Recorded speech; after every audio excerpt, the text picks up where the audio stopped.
मंडळी ठरलं तर मग मालिकेतील सायली म्हणजेच अभिनेत्री जुई गडकरी हिनं काही दिवसांपूर्वी चाहत्यांना काळजीत टाकणारी एक पोस्ट शेअर केली होती।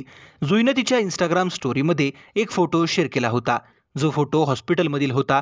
या फोटोमध्ये तिच्या हातावर सलाईनची सुई दिसून आली। जुईनं रुग्णालयातील फोटो शेअर करत तिच्या तब्येतीविषयी काही अपडेट दिलेले।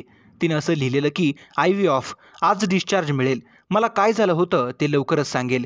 दरम्यान जुईनं तिच्या या आजारपणाविषयी अपडेट देणारी एक पोस्ट आता इंस्टाग्रामवर केली आहे। जुईनं शेअर केलेल्या लेटेस्ट फोटोमध्ये तिनं सुंदर असा मेकअप केला होता। जुईनं ही पोस्ट शेअर करताना असं कॅप्शन दिलं आहे की शस्त्रक्रिया झाल्यानंतर मेकअप केल्यावर मी कशी दिसते केवळ हे तपासण्यासाठी काही सेल्फी काढले आहेत, कदाचित डिलीट करेन नंतर। तोपर्यंत फॉलो करत राहा आणि बघत राहा ठरलं तर मग। अभिनेत्रीनं तिच्यावर नेमकी कसली शस्त्रक्रिया झाली हे सांगितलं नसलं तरी पुढे असं म्हटलं आहे की जे काही घडलं आहे त्याविषयी सविस्तर व्हिडिओ पोस्ट लवकरच करेन। लवकरच शूटिंग सुरू करण्यासाठी सज्ज होत आहे, म्हणजेच सध्या तिनं मालिकेच्या शूटिंगमधून ब्रेक घेतला असावा।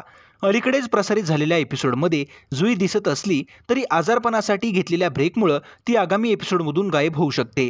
मालिकेच्या कथानकामध्ये असा ट्विस्ट दाखवला जाणार आहे की प्रियानं जिन्यावरून धक्का दिल्यानं जुईचा अपघात होतो। 28 ऑगस्ट रोजी हा एपिसोड पाहायला मिळेल। खऱ्या आयुष्यात जुई आजारी असल्यानं अशा प्रकारचा ट्विस्ट मालिकेत दाखवण्यात येणार आहे। तर मंडळी ठरलं तर मग ही मालिका तुमची देखील फेवरेट असेल तर व्हिडिओला लाईक करायला विसरू नका आणि अशाच मालिका विश्वातील बातम्या पाहण्यासाठी चॅनल सबस्क्राईब करा।